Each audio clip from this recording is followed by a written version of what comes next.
Today for our art project, we're going to be making rainbow fish. Now, in order to make rainbow fish, you're going to need a fish. And you can either draw your own or print off one. Some colorful paper. And you won't need any whole pieces of paper for this. You really only need some scraps. So I have just some small pieces of different color paper. And some glue. You might need a marker later.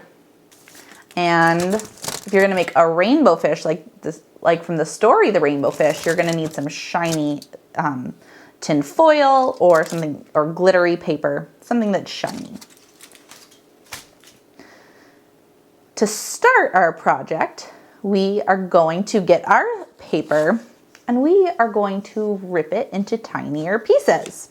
Now, we don't want them too tiny because then our project would take forever. You just want them small enough, and these are going to be the fish's scales. So I'm going to start ripping some paper, and you won't need all of the paper here that you have.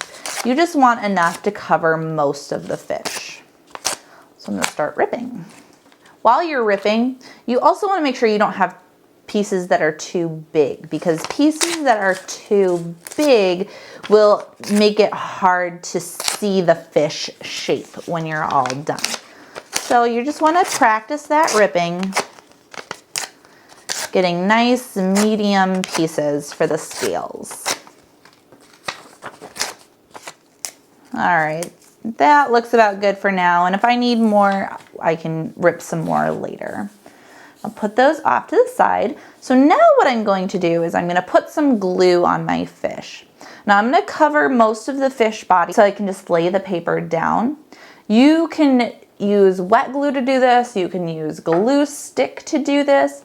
Another way that'll make it a little easier to do this is if you get some wet glue and add just a little bit of water in it and then use a paintbrush to paint over it. And that way you can, the glue goes a little bit further and it's a little bit easier to lay.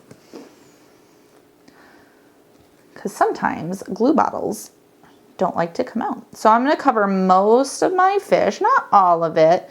And I don't want to use, see how I'm just making thin lines of glue? I want to make sure I don't have a lot of glue in one space, because then the glue will get everywhere and it'll just be a big mess. And as you're laying, if you need a little bit more glue, remember to use little dots of glue, not big globs of glue, because little dots of glue will stick just fine. All right, now that I have my glue down, I'm gonna start laying down my scales.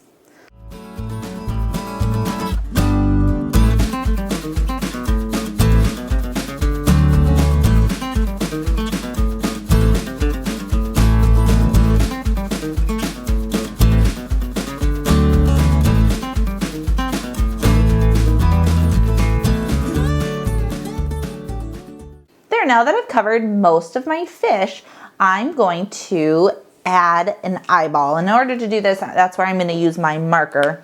And I'm just going to go right here. Make sure that you put the marker over the glue, because then that'll ruin your marker and you won't be able to use it anymore.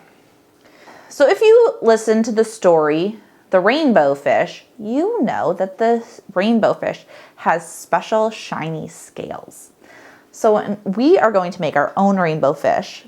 And remember, he gave most of his scales away. He just had one left. So we are going to take a piece of tin foil.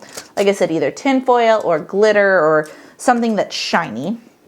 And we're going to cut out one scale. So I'm going to use my scissors. And you could rip this too if you wanted. I just decided I want to make it look like a scale.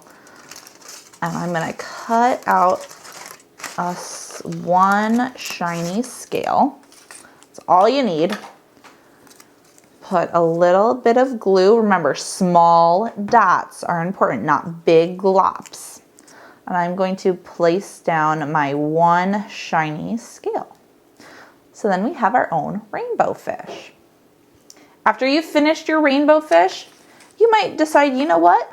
I'm going to cut out my rainbow fish.